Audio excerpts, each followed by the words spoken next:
நாம் குருவை அறிவோம். அன்பே கடவுள், அறிவே தெய்வம் என்று குரு சொல்லிக் கொடுத்த பின்னாலேதான் நாம் தெய்வத்தை அறிவோம்.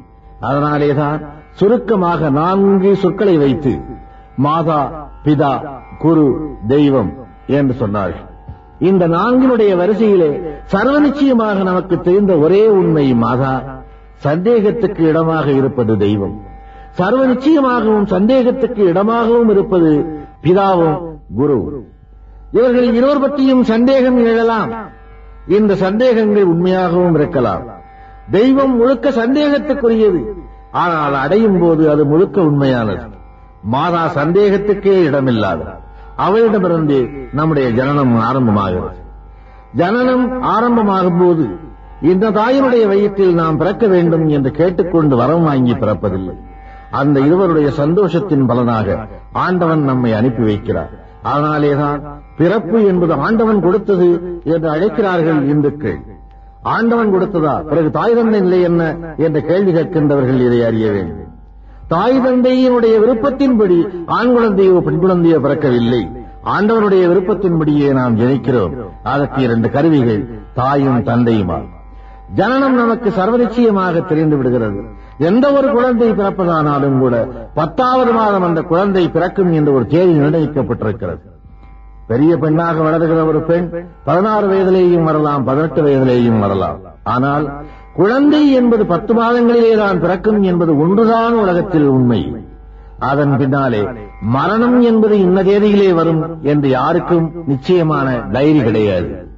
16 வரலாம், 20 வரலாம், 60 வரலாம். எந்த வயதிலேயும் மரணம் வரலாம், விபத்திலே வரலாம், எந்த நிலையிலேயும் வரலாம் மரணம். ஆனால் பிறப்பு என்பது நிர்ணயிக்கப்பட்டது போல மரணத்தின் தேதி நிர்ணயிக்கப்படவில்லை. இன்ன தேதியில் இன்னார் மரணமடைவார் என்கின்ற குறிப்பு அவன் கையிலேயே ஆரம்பத்தில் இருந்திருக்குமானால் ஆண்டவனை பற்றிய சிந்தனை அவனுக்கு வந்திருக்காது.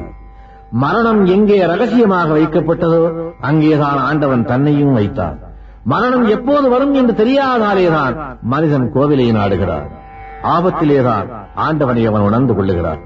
சாலையிலே போய்கொண்டிருக்கும் போது சந்தோஷமாக பேசிக்கொண்டு காரிலே போகிறவன் எதையும் பேசிக்கொண்டு போகலாம்.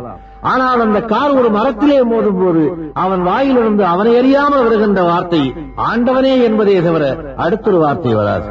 பெற்றவள் ஞாபகம் அல்லது பெற்றவன் ஞாபகம் கூட வராது.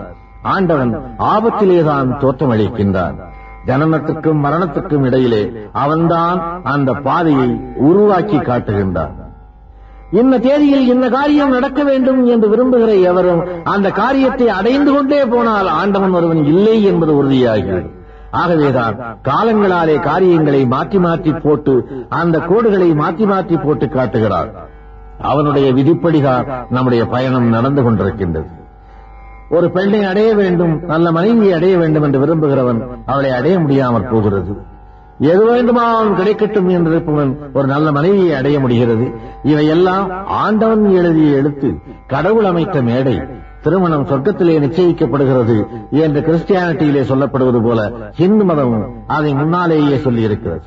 ஆகவே வாழ்க்கையில் எது நடந்தாலும் கூட அதற்கு ஆண்டவன் தான் பொறுப்பு என்கின்ற நீதியை முதலிலே துவக்கி வைத்தது ஹிந்து மதம்தான்.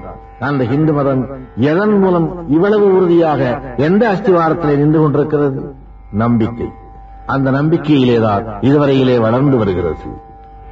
கோயிலுக்கு போனால், அங்கே நம்பிக்கையோடு போனால், ஆண்டவனை நம்பிக்கையோடு கண்டால் நிச்சயமாக அந்த நம்பிக்கை பலனளிக்கின்றது. நம்பிக்கையிலே சிறிது சந்தேகம் வந்தாலும் கூட மனிதன் முதலில் தன்னை தோல்வியடைய செய்து கொள்ளுகிறார். அதனாலே ஆண்டவன் அவனுக்கு தோல்வி அளித்தது போல தோன்றுகிறது. அந்த நம்பிக்கையிலேதான் அவனுடைய அஸ்திவாரம் கட்டப்படுகின்றது. காஃபி ஹோட்டலுக்கு போகிறோம், அற்புதமான சமையல் ஆகியிருக்கிறது, சாப்பிட உட்காருகிறோம். நல்ல சமையல், நல்ல சாப்பாடு என்று சாப்பிட்டு விட்டு எழுந்து வர வேண்டுமே தவிர எப்படி சமைக்கிறான் என்று சந்தேகப்பட்டு அடுப்பங்கரையை எட்டி பார்த்தால் அவன் வியர்வையை வடித்து விட்டுக் கொண்டிருக்கக்கூடும். அதை நமக்கு சாப்பாடு செல்லாமல் போய்விடக்கூடும். ஒரு சாப்பாடு, நல்ல சாப்பாடு சாப்பிட்டோம் என்று திருப்தியோடு நம்பிக்கையோடு வந்தால் நிம்மதியாக இருக்கு. எதையோ தவறாக சாப்பிட்டு விட்டோம் என்று சந்தேகம் தோன்றினால் வாந்தி வருவது போல இயற்கையாக தோன்றும். அது உடற்கூற்றினுடைய விளைவல்ல, மனக்கூற்றினுடைய விளைவு. அதனாலே மனக்கூட்டை சரி செய்வதற்காகத்தான் இதனை ஆன்மீகம் என்றவர்கள் அழைத்தார். உடலுக்கும் இதற்கும் சம்பந்தம் இல்லாத ஒரு நிலையாக இந்த மதத்தை அவர்கள் உருவாக்கினார்கள். உடலுக்கு அப்பாற்பட்ட நிலையாக இதை உருவகித்தார்கள். இந்த நிலைகளை சொல்லுவதுதான் நம்முடைய இதிகாசங்கள்.